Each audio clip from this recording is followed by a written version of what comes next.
89.3 and 88.5 Yes FM. Also broadcasting on the internet at yeshome.com and on your smartphone through TuneIn Radio and Wonder Radio. Spirits On Festival coming up June the 27th through the 29th. One of the bands that'll be there is the Newsboys. And on the phone line, I have got Mr. Duncan of the Newsboys. Hello. April, how are you? I am well. Yourself, sir? I'm doing good. I'm doing really good.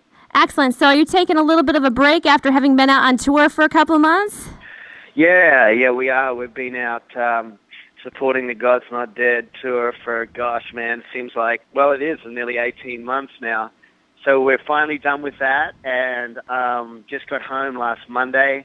And I'm just getting ready to go down the beach for a couple of weeks. So really looking forward to that.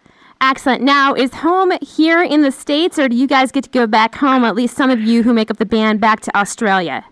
Yeah, I've lived in the U.S. now for quite a while. So I live in Nashville, where the whole band lives in Nashville, the greater Nashville area. So yeah, I definitely call the U.S. home, that's for sure. Excellent. Okay, so Kings Island coming up June the 27th through the 29th. You guys get to play on the 29th. And I know that you guys are no strangers to a lot of the festivals and a lot of the amusement parks. So looking forward to that one with you guys. And have you done Kings Island before, or is this the first time for you guys? Oh, man, yeah, we've done Kings Island many times. And it's one of the ones I really look forward to. Number one, because it's not too far from Nashville, but it's the one I like to take my kids to, because they're kind of getting to that age now where they want to go to all these theme parks. So they place like Kings Island, Kings Dominion, and those places up in that area, they just really look after the bands and the artists. So we get to go, we get to go on all the rides, and they take us around. So we probably get to do about 2 days worth of rides in about 2 or 3 hours. So we really get looked after, and it's kind of a nice moment where I can connect with my kids too. So it's just awesome. That's great. Now, how old are your kids? 2 girls and a boy, 10, 8, and 6. Oh, fantastic ages. Very good. Yeah, that's a lot of fun. Yeah, definitely the amusement park. So do you guys have like a particular ride that is your absolute favorite, like maybe even at Kings Island or some of the other places? Yeah, they're kind of like in the log rides, the at the moment. But I did. I just talking to a guy at an interview I did earlier today. I did take my 8-year-old girl on a ride at one of the theme parks. I can't remember which one it is now, but it's called the Boss, and it was like one of the. I think it was voted the 4th most extreme wooden roller coaster in the world. Right. So I'm like, I didn't know all this. I found all this after the fact, of course, but I took her on last year on this roller coaster ride, and she gave, during the ride, she just had this look on her face like, Daddy, what are you doing to me? Why did you bring me on this ride? And she had a little meltdown after, and I thought, okay, note to self, never take her on the Boss again. Yep. But, yeah, those wooden roller coasters, they're crazy, man. They kind of throw you around. Yeah. And kind of salt you. And the new ones are so smooth, Yeah, it's the older ones that kind of toss you around and stuff. A couple of the Cedar Point ones toss you around a little bit, and some of the ones up to Michigan's Adventure too kind of throw you around because they were built like in the early 80s. I know, right? I know, it's crazy. Absolutely. Well, eventually, then she'll probably be dragging you on something, and then you'll be the one having the meltdown afterwards. So. Well, let's hopefully not. I'm pretty used to that kind of stuff. I've been doing it for years. So, but they do, man. The rides are crazy. They even as a grown man now. I mean, I know I'm picking up some of those roller coasters, and it just keeps going up and up and up. And man, I definitely have a moment. It's just like, okay, I'm ready to stop going up now. I'm ready to, get off this thing. But I think the more you kind of do it, you kind of get used to the whole feeling of it, and it's just so much fun.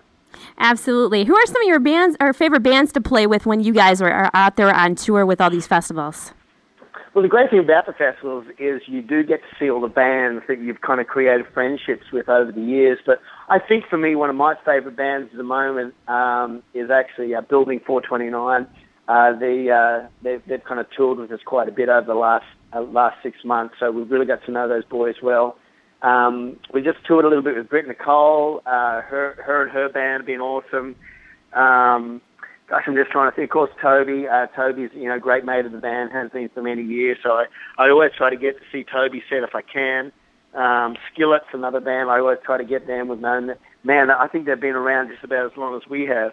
But I always try to get to see their show and probably one of my favorites would be the band called Red. Yeah, I know the boys. We toured Winter Jam with them a couple of years ago, and they just put on not only great music, but they put on an awesome show. So I always try to get to see them if I can. Excellent, great bands. All bands that we play right here at Yes FM. So good Awesome. picks. Love Yay. it. Very good. Oh, you said that you just got off tour with the God's Not Dead tour. So, I mean, What was that like? I mean, you guys, we're looking at a list of, like, all the shows and, like, sold out, sold out, sold out. What's that like? Oh, we've got to love it, for a band, for kind of a branding that's been around as long as we have. I think, a lot of people are kind of wondering when we're going to quit and do all this kind of stuff. But, for us, I think the best is yet to come. I really do. We're working on a new record, but it's, still to this day, I never get used to that. It never gets old when you're sitting, whether it's a 1,500 seater, whether it's a 2,500 seater, or whether it's an arena. I never get old. It never gets old playing sold out shows. It's a lot of people ask us, what do you prefer? Do you prefer to play a theater or an arena? But they're both great in their own way. There's nothing about the awesome kind of majestic feeling of playing a 15,000 seater filled to the brims and people, it's way more intense. It's a bigger feeling that you're getting back, kind of from the crowd. But then to play a packed out 2,000 seater, it's a lot more intimate. So you kind of get to see the whites of their eyes kind of thing. You get to see their reaction, and it's just awesome. It sounds like it's a lot of fun. I mean, and you guys have been through, so much transition. You're talking about the core of you guys, like you and Jody and a few of the others who've been with the band since the beginning. But then, of course, you've got the change out. You started out with John doing leads, and then Peter, and now you've got Michael Tate. And so there's that there's that transition there. But I would imagine, at least in my mind's eye, because of the fact that there has been some transition, it's also kind of brought that excitement, maybe a little bit of a freshness each time you've transitioned out with your lead guy. Do you feel the same way, or what's the transition been like for you guys, especially with Michael? Oh, 1,000%. You're dead right. I think when you do have a change, people don't like change for the most part. You're always going to get a very vocal 1% of the population or all your fans, kind of getting very vocal about it. And that's okay too. I understand it. But I think the great thing when Michael came on board is, I think as far as the musical heritage, we come from the same place. Back in the day, for the fans that have been with us, if you're a Newsboys fan, you're a DC Talk fan and vice versa. So there was kind of that connection. We knew we weren't starting at zero, but saying that, it's still about the music, and the music's got to be great. And if the music's not great, it doesn't matter how good a singer you are, it doesn't matter how good a drummer you are, or how good your show is. If the songs ain't there, people aren't going to come see us. So we worked very, very hard, particularly on the first record we did with Michael. And we kind of broke the mold, because before that time, we'd kind of always written all our own songs in-house. But with this one, with the Born Again record, we thought, man, let's just get the best songs we possibly can, because we knew we were kind of pushing stuff uphill in the sense of we've really got to try to convince in a way people of this new branding with Michael. And when it debuted at number 4 on Billboard's Top 200, I think that was kind of the first corporate sigh of relief that, okay, guys, this is going to work. I mean, I think we made it look easy, but, man, we definitely had some moments that were definitely not easy, that's for sure. Well, I mean, now it seems like it would be a little bit easier. I mean, obviously, you've got the God's Not Dead, which has, been out and doing well, and then working on some new music. But, yeah, you did make it look easy, but I imagine there were times where you were biting your nails down to the nubs. Oh, absolutely, April. And there was. We kind of had a 6 to 9 month period of time there where it was just like, guys, I don't know if this is going to work. We had kind of fans in an uproar. We had promoters that were kind of wanting to back away from the band because they weren't sure whether this whole thing was going to. Well, no one knew. I mean, nothing was a given, so no one kind of knew. We kind of had a really good feeling that it could and it would, but no one knew for sure. So it was a tough time, man. I mean, obviously you kind of work so hard for so many years, and it is a branding. It's like, you know, a band is a branding like anything else. And yeah. When you have a big change like a lead singer, and a lead singer is a big change in the kind of the face of the branding, it was scary times. You know, I've got to be honest. I can probably be a little more honest now. It was definitely some incredibly sobering times on so many levels that, okay, I've put, 20 plus years of my life into this thing, and it could all fall over. And that was very sobering times. It was very daunting times. We kind of had our backs against the wall, but we knew that it could work. We knew that the kind of basic fundamentals of the band were strong. All we had to do was convince everyone else that, we're still a viable option, that, we're still going to make music that resonated with the hearts of our fans. And we went, the Born Again record was tumultuous because even though it was this creatively, it was such a shift for us. We knew we had to do it. It was like one of those things when you have to have an operation, or there's something you got to do, but you don't want to do it because it's going to hurt. And it was kind of one of those moments in our lives that was just like, okay, we're on a 1,000-foot cliff here, but we know the only way to get to safety is to jump off. And that was kind of one of those moments in our life. But of course, that's obviously, we can talk about it freely now because it's history, but man, it was tough. Yeah, I imagine it would be. But now here you are. Okay, so Michael's been the lead singer for a couple of years now, and now you're working on what would be considered your third album with him? Third album with Michael, yeah. Absolutely. Okay, so can you give us any information, or is it still kind of a hush-hush thing? No, actually the first song drops May 31st. The first single is called Live With Abandon. Okay. And it's kind of like a really nice mix stylistically between God's Not Dead record and the Born Again record. So this is kind of like a transitional song.